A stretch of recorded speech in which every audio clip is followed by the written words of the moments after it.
Greetings and salutations, everybody. I hope this finds you well. Before we get started, quick shout out to the two Uber comrades on Patreon supporting my channel and this content.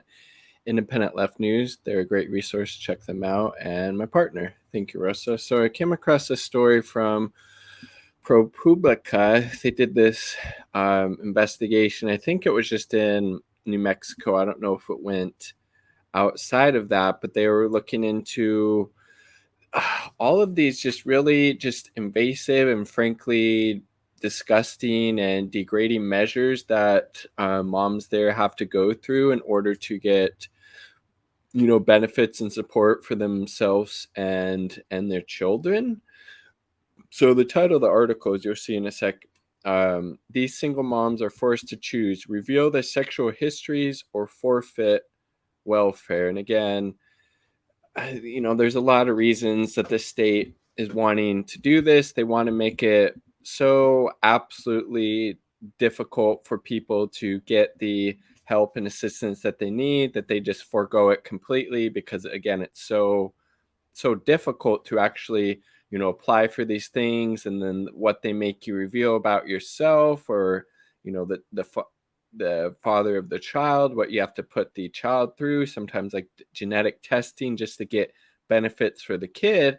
And as they point out, somebody points out in this article, all of these just really just disgusting and inhumane measures, who does it end up harming the most? The child. But again, this isn't surprising that this is happening in the United States. Frankly, what little social safety net we have, there still are so many freaking hoops that you have to go through in order to get just the basic help. It's just really, really disgusting. So this is from ProPublica. Amberly Sanchez had a job as an accountant at a real estate company in Albuquerque, New Mexico, and she was laid off due to the pandemic. Then an electrical fire destroyed her apartment building, forcing her and her 16-month-old daughter, Avery, to stay in a $400 a week motel. It was, pretty pricey. She lost everything from parenting essentials, crib, baby clothes, to her car, to her own mother's ashes. That's really sad. This spring, she applied for welfare. Sanchez, who is 33, expected more than financial assistance from the state, in part because she was distantly aware of the history of welfare reform.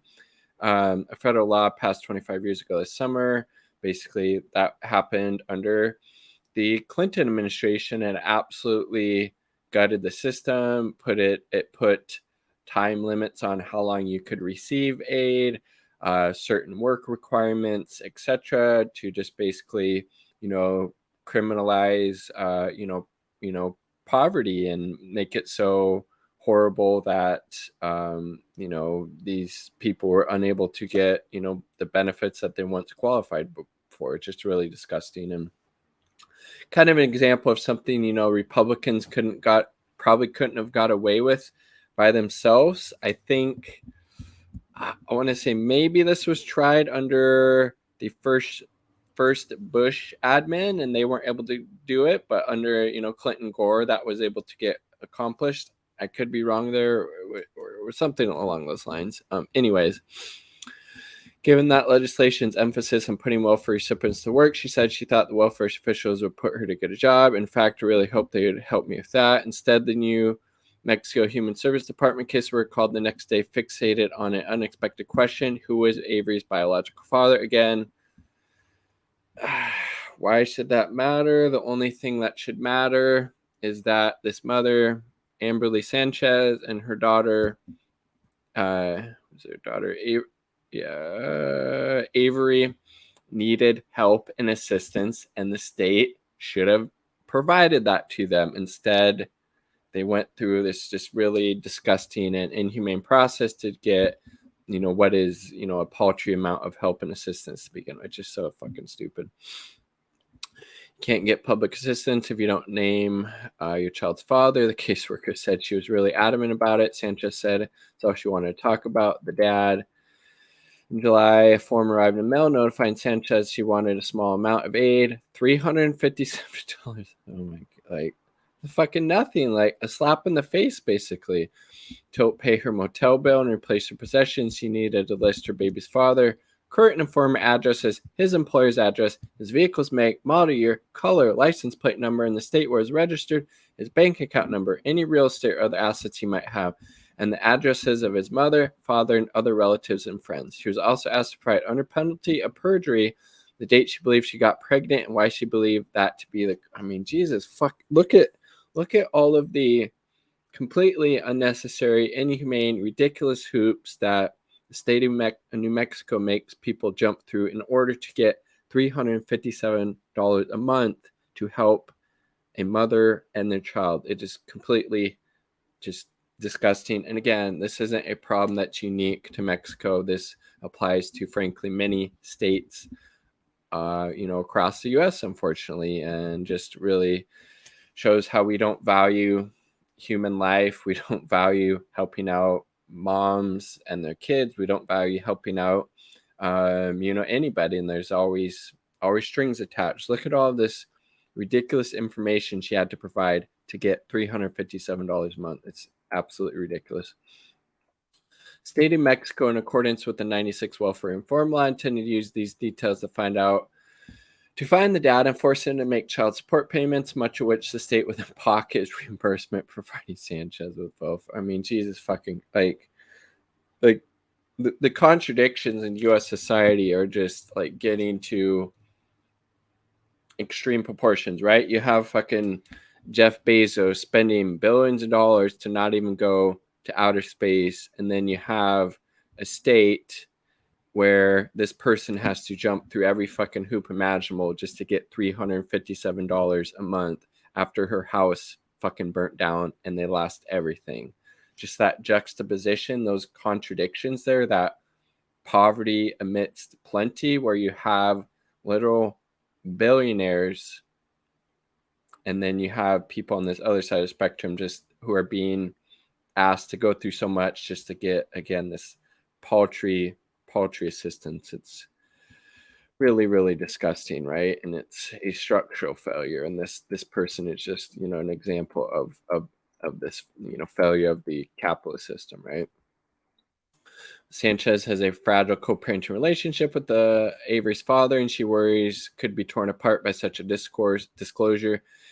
He's been driving into Albuquerque most weekends from outside the city to spend time with their daughter, which is a tentatively positive situation, she said. He is in recovery from drug addiction. Avery started calling him Dada. It's awesome.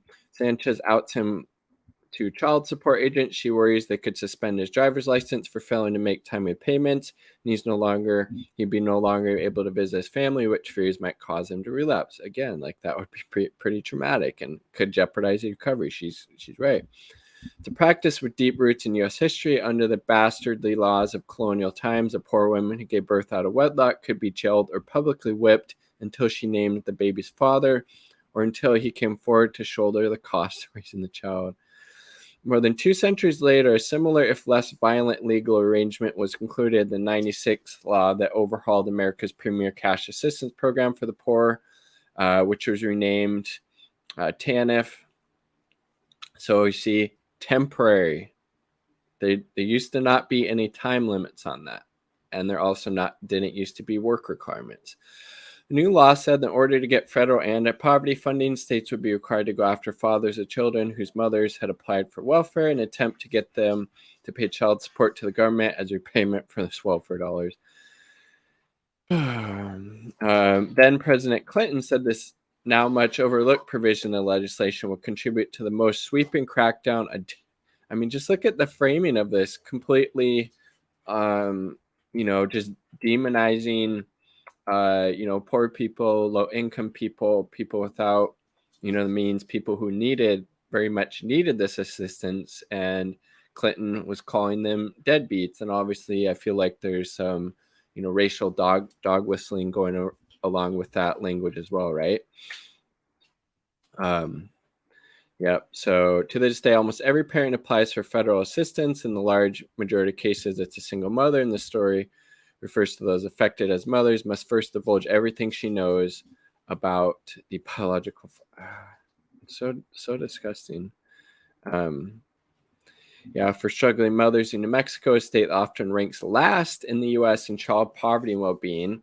This federal requirement means they must either forego desperately needed assistance for their children or risk complicating what are often already fraught and sometimes abusive relationships with their children's father if they're even in contact with them. Jesus. So look at that. It also means that, contrary to the popular understanding of child support, that it is intended to go to children, would make sense. Child support, supporting the child without funding. Excuse me. More than 1.7 billion in child support collected from fathers in 2020 was seized by federal and state governments as repayment for mothers and children having been on welfare, according to a ProPublica analysis of Federal Office of Child Support Enforcement statistics. Jesus Christ. Close to 3 million of the nation's poorest families had child support taken from them last year amid the pandemic for this reason. Most other child support cases are initiated through divorce or legal action by the mother. For the majority that don't involve a mom who's received TANF, the money does. That's so disgusting.